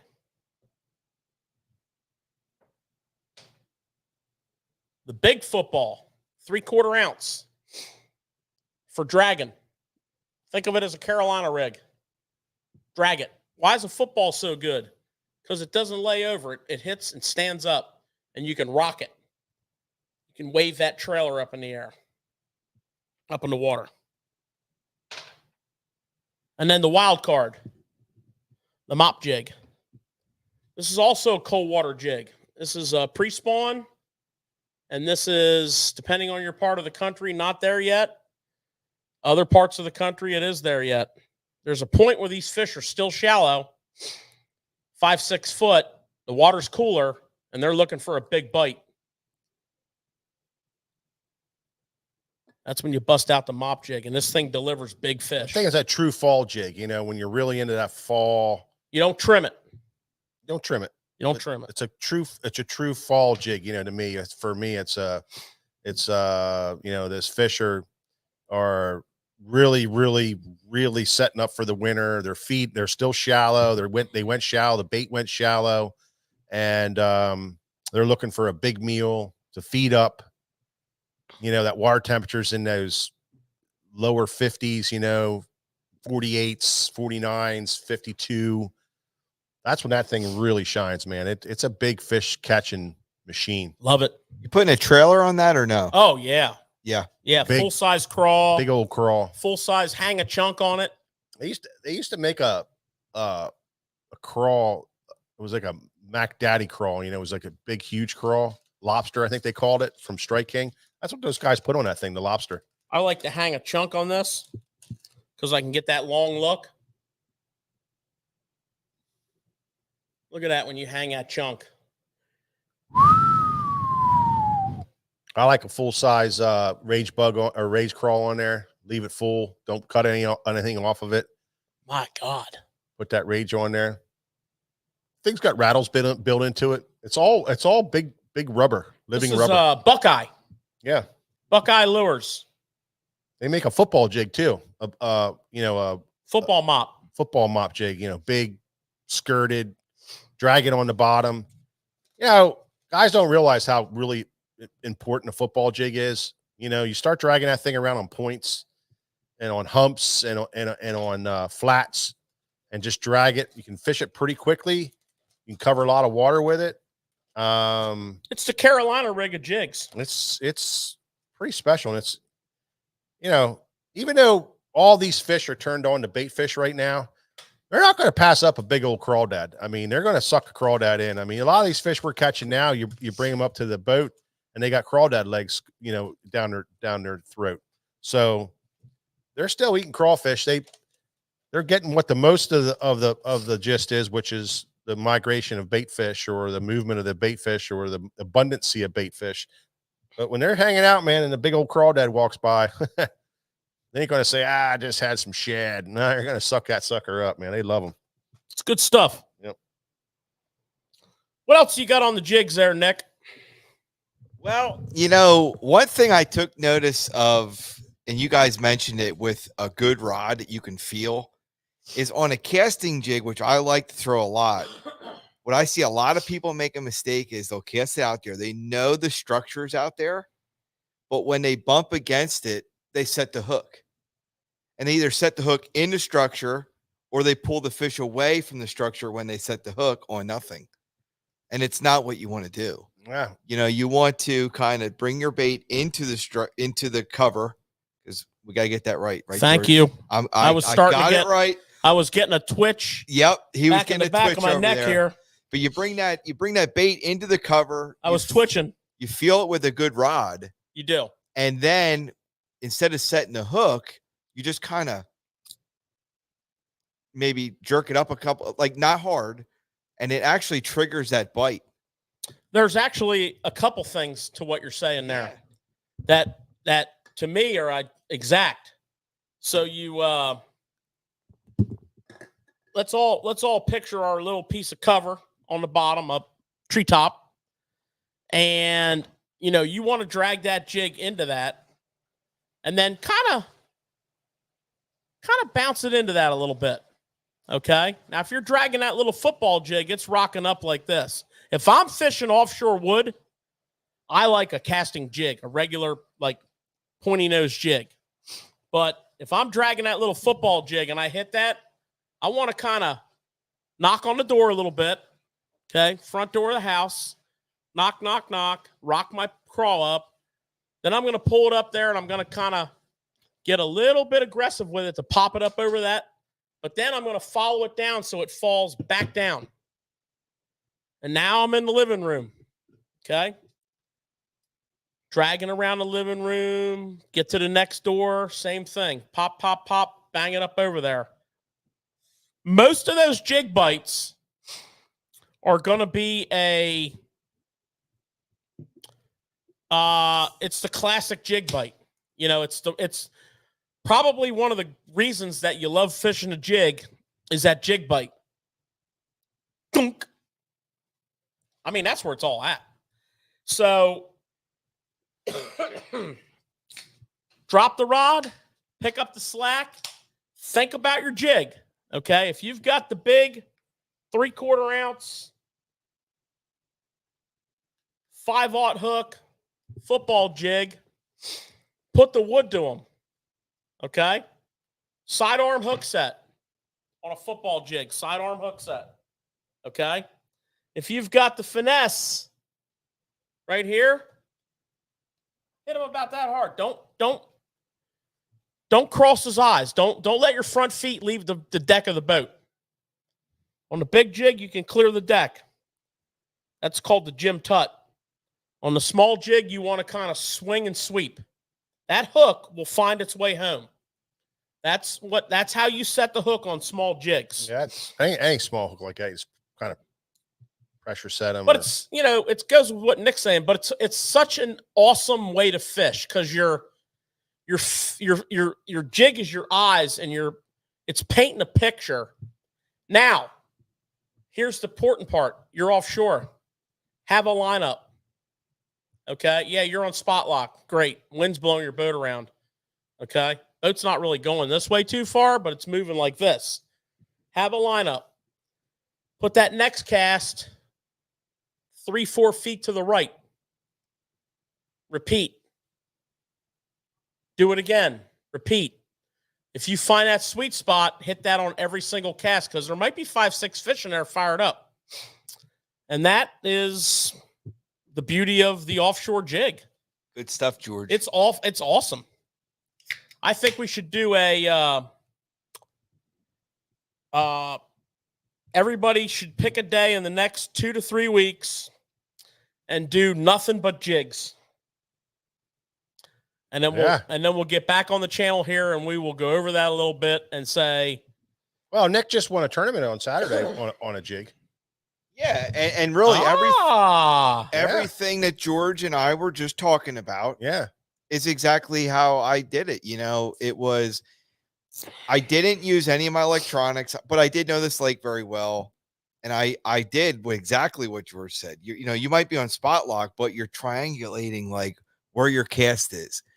And if you hit that sweet spot and you feel the right cover and you do your jig right. Yeah. But it all comes down to having a good sensitive rod too, that you can know what is cover and what is a bite. Yeah. It makes all the difference. And when you're offshore like that, that lining up, it becomes instinctual. I know for Mike and I, we go back to the days when there was no such thing as GPS. And, we've talked on the show here about marker buoys. Whenever we fish offshore to this day with GPS and spot lock, if we're on an offshore bite, we take a marker buoy, unhook the weight from the buoy, and set it right next to the trolling motor pedal.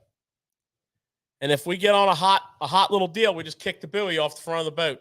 It's instinctual. But the other thing that's instinctual, and it was so funny today, Mike and I were in the middle of the river, and we were kind of chasing like a vein of gravelly rock. We were kind of chasing this vein of gravelly rock, and all of a sudden it just fell off from like 1 foot to 5 foot. And I caught a fish, and Mike caught his biggest fish of the day. And it was just like it's instinctual thing. I immediately looked over here, picked out a building. I looked behind me, picked out the tip of an island, and I looked over to my left and picked out a tree that was just stood out from everything else. And I hit the spot lock. Now, it's a little different with the spot lock. I'm not going to lie to you. Back in the old days, you didn't have that. The boat was hauling ass. Didn't matter where you were. You could be in the middle of Lake Erie and you'd be 30 feet off your spot by the time you landed a fish. We did carry rangefinders back then, though. We did. Oh, that's pretty cool. We did. But especially when you're sinking brush piles out in the middle of places, and you're like, that art is as important with all the electronics and motors we have as anything, because it still comes down to making that cast. Mike and I were watching some old videos this afternoon when we got back from fishing. We had like half an hour to kill at my house. And we watched this video of these FLW guys. Randy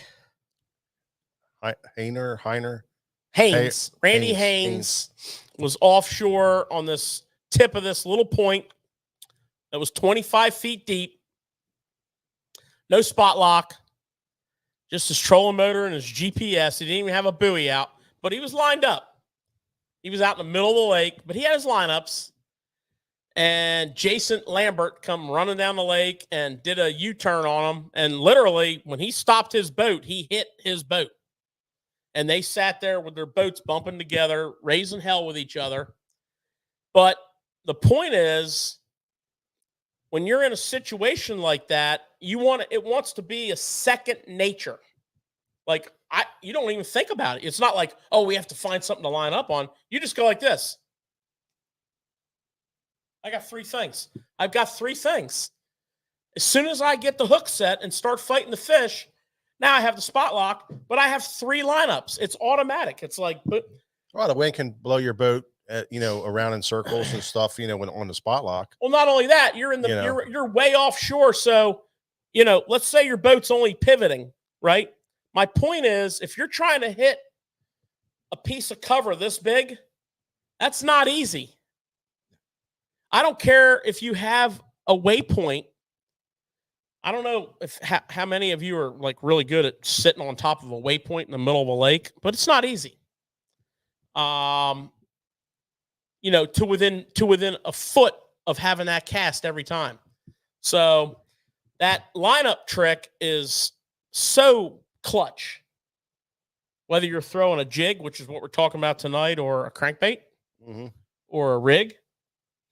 You know what else I think too, though, George? Like when you do hit it the way you want to, I do think sometimes there's something to current and how you might want to try it from different angles, because I have seen that make a difference every once in a while. 100%. Absolutely. How many times have you been catching fish and all of a sudden they stop biting and you go around to the other side and you throw the opposite direction and bring them back and you pop another 1 or 2, right?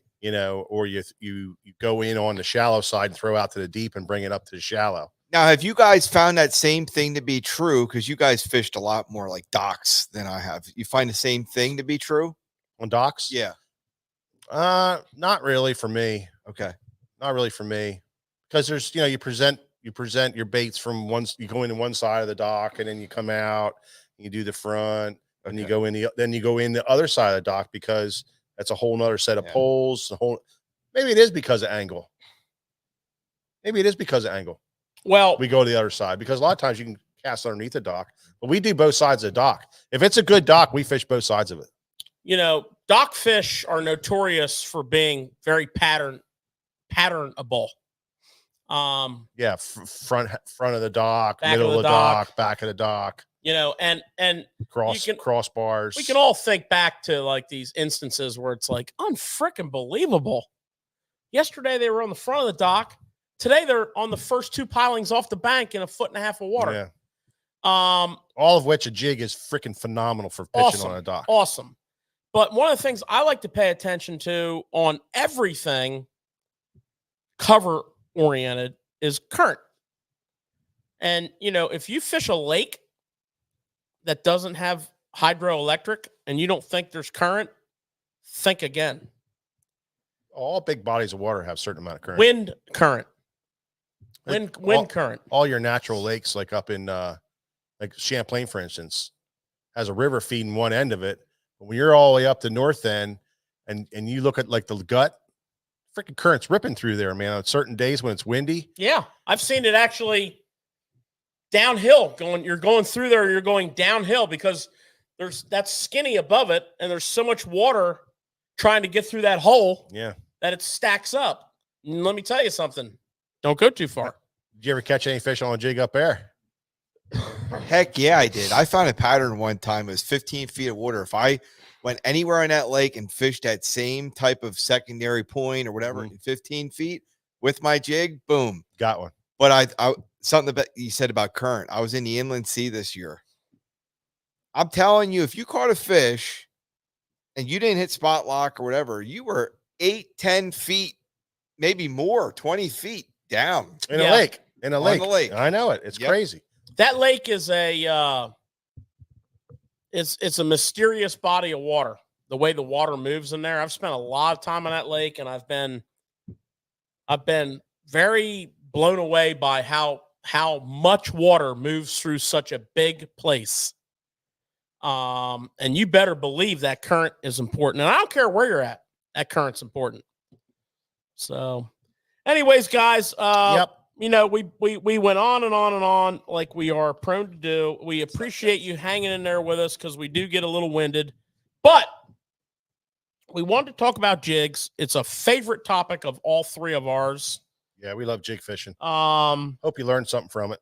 And obviously you're not going to do like the world's most comprehensive jig program in the allotted time, but we tried to hit the high notes.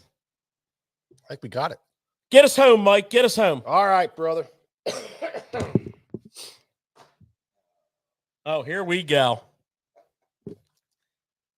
All I gotta say is for all you suckers out there giving me a ration of shit for all these years, you Eagles fans, you know who you are. Woo! This is what I'm talking about, baby. You guys went down like a 2-foot putt, and it was awesome. Jets, Jets. Woo! Mike, that was a little more excessive than I wanted. Until next time, we'll see you at the next Tackle Shop Live.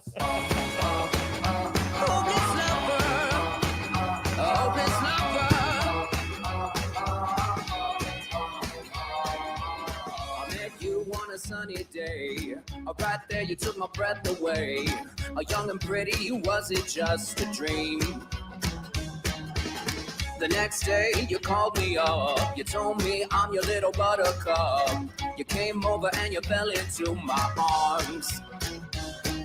Well, I know what I feel. Please tell me your love is real. You make me smile when I think of you. If I am down or when I am blue, I can't get enough. Oh, yes, lover. You make me happy, I feel so fine. Oh, how I wish that you were mine. I